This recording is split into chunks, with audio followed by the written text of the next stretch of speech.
Welcome to the Simply Be Sustainable podcast. I'm Brooke Chase, your host and tree hugger new bestie. I'm on a mission to live a more fulfilling life with less. Less stuff, less waste, less stress, and more of what really matters. Join me each week for personal stories, tips, and simple swaps. Together, we'll learn to live simply, be simple, and simply be for a greener, brighter future, one episode at a time. Let's get to it. Hello, and welcome back to your favorite sustainable podcast. My name is Brooke Chase.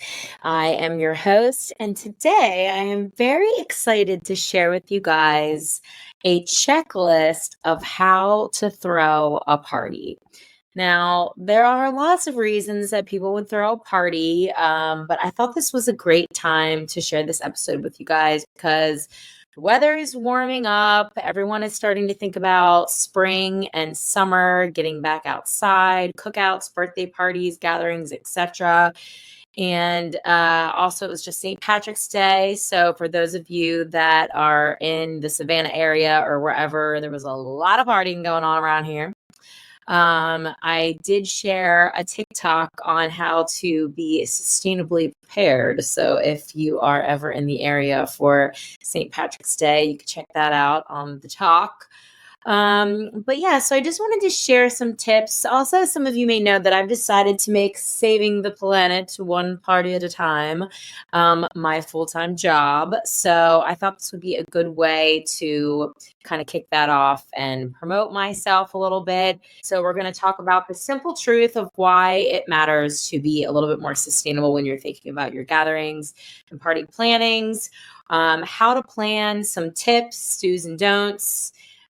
We are going to have a simple swap of the week. As always, your beer of the week, and there will not be a joke of the week because I tried very hard to find a joke about sustainable partying.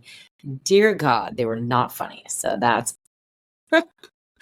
all right. So to get into it, why is it very important that we think about sustainability when gathering our friends and family and neighbors and coworkers together? And that is because a lot of times, even people that are mostly sustainable, it's really hard to plan an event, right? And I've been an event planner for many, many events. And I know that it's very difficult to also wear both hats because you don't have a lot of time and you're trying to do everything you can to have a good party. So this episode is basically about how to simplify that. So this is important is because there are 300 million tons of plastic created each year worldwide. And half of those, so 150 million tons of plastic are made for single-use items. And that is the equivalent to the weight of the entire human population, all of that plastic. So we're really just inundated with this throwaway culture. 91% of that plastic is not recycled at all. So single-use plastic in particular are also oftentimes not allowed in recycling machinery because they fall into the crevices, which can obviously stop things up, break the machinery, et cetera, et cetera. So if you ask me, it's a very broken system. But yeah, so single-use plastics are bad. And plastics don't actually break down. They just break up. So after they're in the sun and the heat, they slowly turn these bigger pieces into smaller and smaller pieces till they eventually become these microplastics that you guys have heard me talk about time and time again. But basically they end up in the water, they're eaten by the wildlife, and then we eat them, and then we are walking plastic people. So yeah, so we don't want that. So how can we do a better job of planning our parties to make it simple and also not have all of this plastic and waste? So first of all is have a plan. So who are you inviting? How many people are you inviting? How are these people going to RSVP? Do you have a theme? These are things that you have to do for any party, but it's really important if you want to have a sustainable party because the more you can plan, the more you can better plan, like, so you don't have food waste and all these other things. For sake example, if you were planning a wedding and you want a certain type of flower, if you use a flower that is grown in your area that blooms at that time, then that will make it a lot easier for you to get that flower. So for example, a long time ago, I thought it was a good idea to get married. So I actually had as close to a zero waste wedding as I could. And so I wanted wildflowers to be in my wedding. And so I had the wedding like in the middle of July. But I didn't really realize that most wildflowers are in full bloom at the end of the summer. So it was fine. We still had plenty. But if I would have thought about it, I probably would have had it a little bit later in the summer. But just something additional that you can think of. Invitations. So obviously digital invitations are the best, but definitely like if you want to do seed paper or recycled paper, that's great. You can also just absolutely call people, text everybody, email them the digital invitation. But you want to stay away from glossy or glittery invitations. A lot of people don't know this, but glitter, I know it is really pretty and I love glitter. It makes a giant mess, number one. And number two, that mess is made out of plastic. And they're very tiny pieces of plastic. So glitter is ex negligere. All right. So decorations. I've talked about decorating sustainably before, but using fabrics, flowers, colors, foraged items, natural elements. When you decorate with these types of textures and things that you can reuse, they don't have to just be used for that one thing. You can also rent tablecloths, napkins, if you want to do like a flower arch or some kind of metal arch. These are things that you can rent. Or if you do want to purchase them or say you get them off Facebook Marketplace or something, you can resell them and donate them if you don't have the space to keep them. You can get things off your local Buy Nothing group, borrow them from friends, families, neighbors, coworkers. Think about decorations that you maybe already had. Maybe you already had a Hawaiian luau and you want to have a party. So have a Hawaiian luau party because you already have those decorations. You can always go to thrift stores. You can make centerpieces and then give them away as gifts if you don't want to hold on to them, or you could even make it part of the craft of the party where you're making the centerpieces. You can shop local. There are lots of ways that you can decorate without just simply going to the dollar store or the party store and buying, cheaper decorations. But also, if you do buy those, they will hold if you take care of them. So, you can just kind of fold them up nicely and reuse them or give them as a gift to, like, especially if you're a mom or a dad and you're having a party for your 2-year-old or your 3-year-old or however old, and it's a theme. Most likely, if you wanted that theme, someone else is going to want that theme. So you could just, re-gift it or give it away on Buy Nothing. Or, if you want to try to sell it. But that's, you don't have to throw it away. But definitely, again, no glitter and no balloons. I actually just made a balloon arch and I thought for a second, because it was so cool, I thought, maybe balloons aren't that bad. And then they all just started popping and there was little pieces of balloon plastic everywhere. And all I could imagine is like a squirrel or a bird or something eating these balloons. And I just was like, oh God. So yeah, balloons are bad. No balloons, no glitter. Okay, skip the single use items. Also, balloons are really freaking expensive. I had no idea that helium and balloons were so expensive. So you'll save yourself some money that way.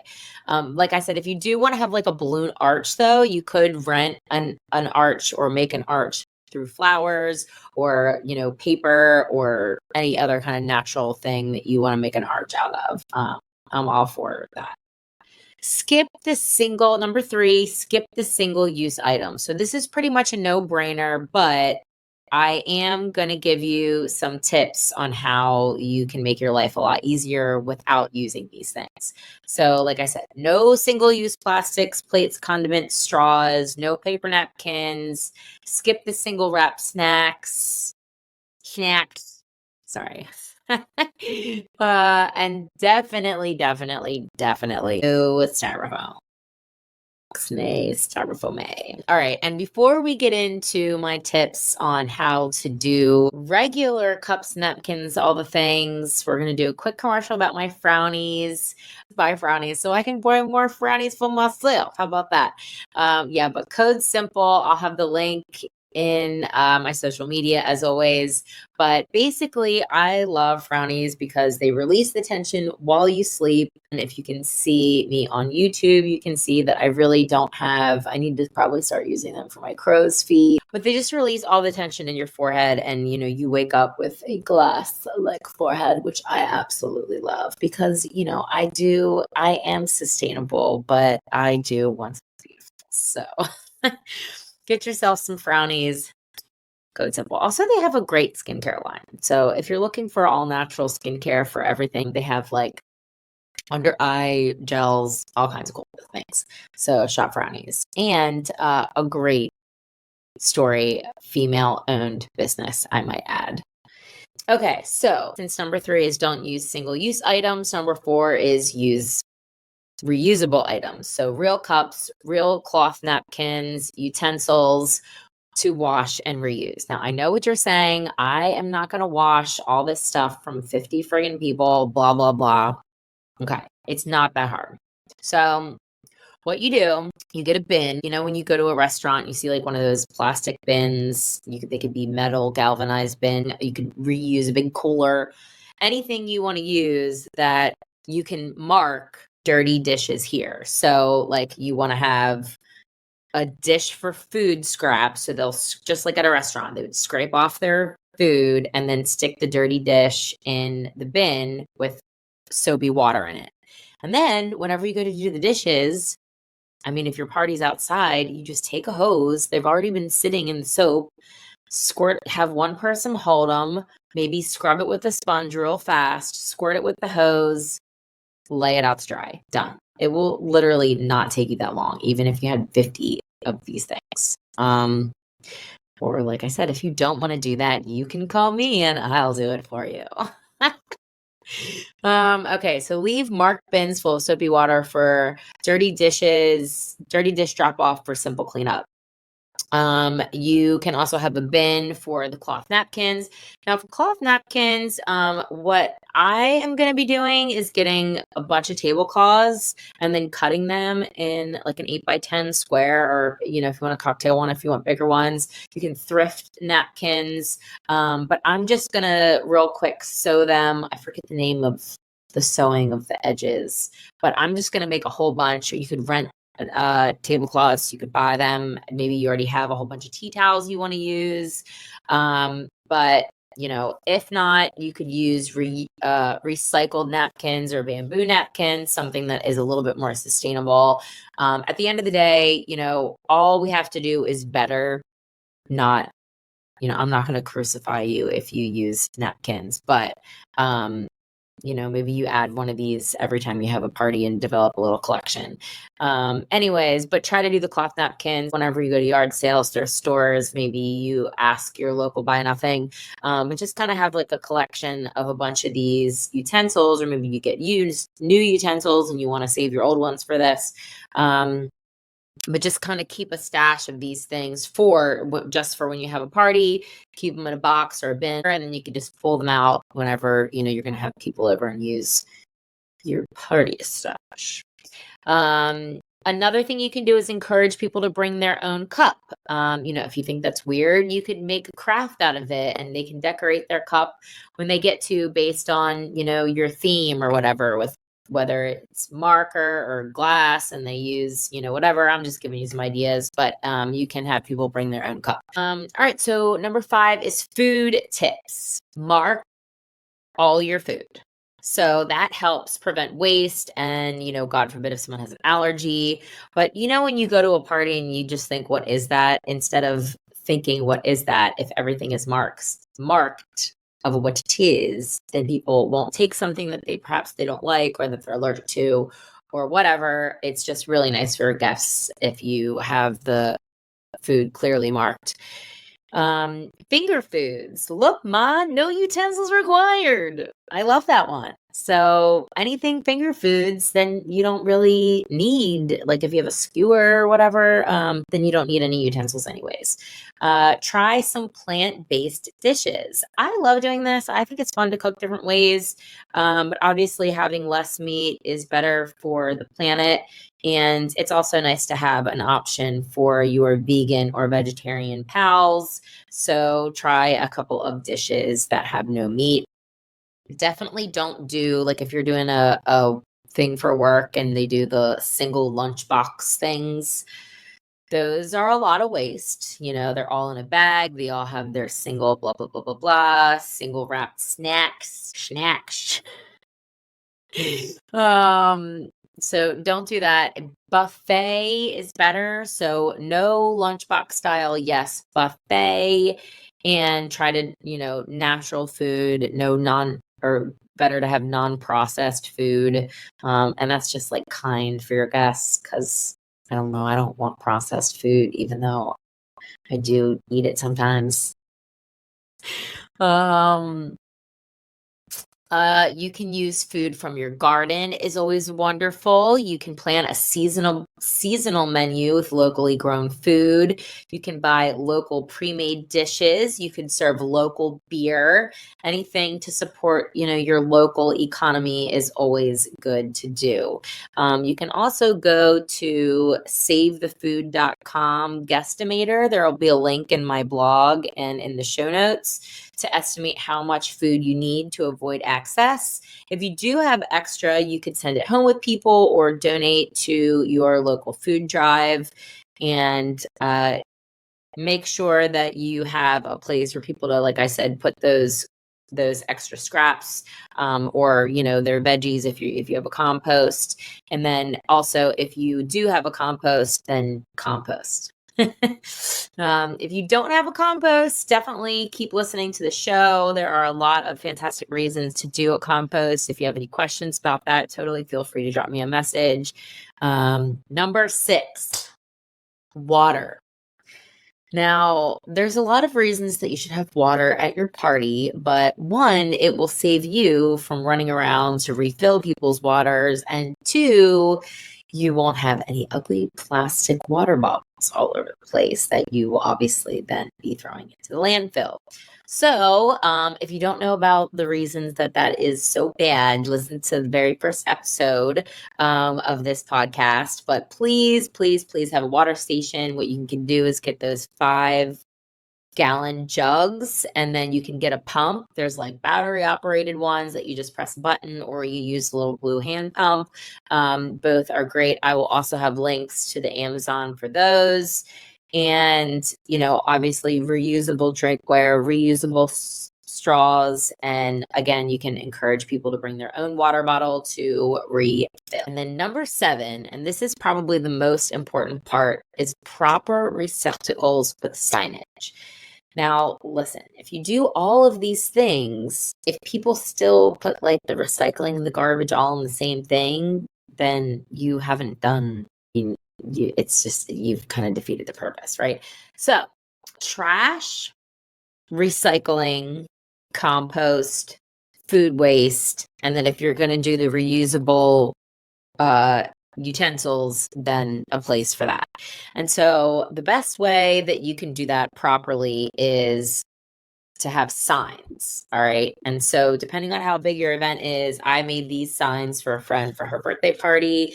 But this just says cutlery, throw your dirty forks, spoons, knives here to be washed and reused. Thanks. And then and your mama. She gonna like it. This sign is for recycling. And this one just says, what is recyclable in your city. So this one is cans, glass bottles, and aluminum bottles based on what you're going to have at your party. You don't need like a whole big long list unless you want to be super educational, then kudos to you. but at her party, I knew these were going to be the only things. So I just had those 3 things. The next thing is trash. So anything you're going to have as your party that might be garbage. So this one says napkins, paper towels, plastic utensils. I knew they were going to have all of that stuff. So I put that on there. Anything with food residue, paper cups, plates, because remember, paper cups are lined, and so they cannot be recycled. Broken bottles, glass cannot be, styrofoam, aluminum foil, plastic cups. So again, like I knew that those things were going to be there. So if they're going to be there anyway, at least we could tell people where they're going to be. As I've said many times, it's better for everyone to be more sustainable imperfectly than a few perfect people, right? Okay, signage.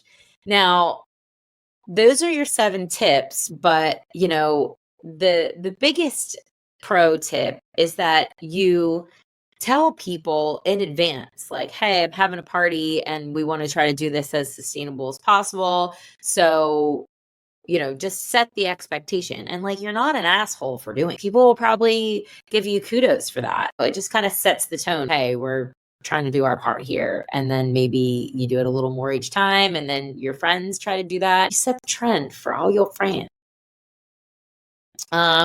If you don't want to do this, or you want help with this, or you're having a party and you would like to learn more about how you can do it sustainably, you can hit me up on social media at simply be, just the letter B, social, or my website, www.simplybesocial.net, and I would absolutely love to help you out.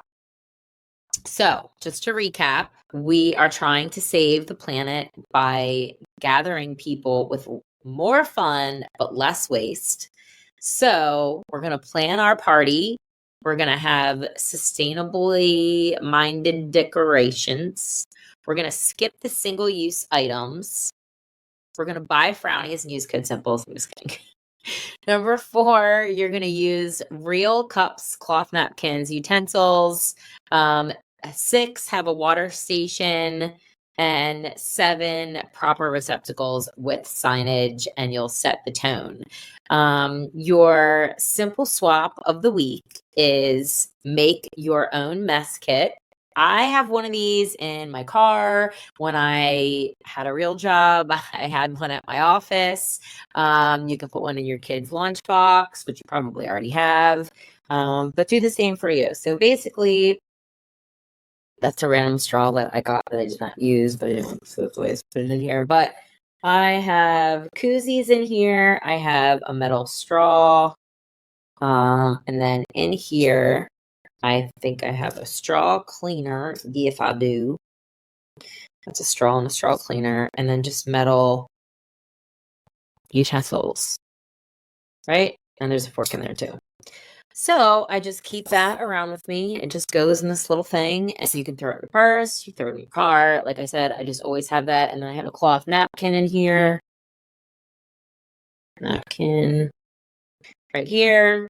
And that way, whenever I go somewhere that has plastic, I have that. So it's really just bringing your stuff with you. That's all you got to do. That's it.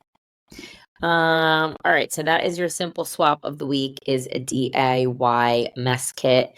And you could bring that with you to every party that you go to, and then say they do have single use. That's mean you have to use it. You got your own. All righty. All right now. Okay. Oh, our beer of the week.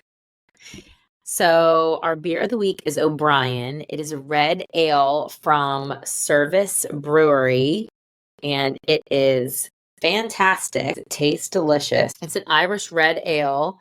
It is a sessionable Irish red ale with malty notes of roasted barley, hints of caramel, candy, and honey. Oh, God, so good. With an approachable amount of bitterness, this popular classic has a crisp and slightly dry finish. It is a 4.5 ABV, and it is now available at Service Brewery. If you are in the Savannah area, get yourself some of that because it is so good. Again, it is called O'Brien Red Ale at Service Brewery, which is owned by the Irons, which I love. All right, so that is our show for today. If you guys, again, have any questions, please hit me up. And I will be happy to help you throw a party with more fun, less waste. Thank you all for listening. Please follow me on social media and share my shit so we can get our story to the masses. And yeah, thank you. Thank you guys so much. Love y'all. Stay simple. Bye. Thanks for listening to another episode of Simply Be Sustainable. If you liked what you heard, do me a favor and hit that subscribe button so you never miss an episode. Tag me and share things you learned, like or don't, on Instagram at simp.lee.be or check out my website at simplybe.world to read my blog, try my recipes, or join my Facebook group. Remember, alone we can do a little, but together we simply do more. New shows drop every Thursday at 8 p.m. See you next time.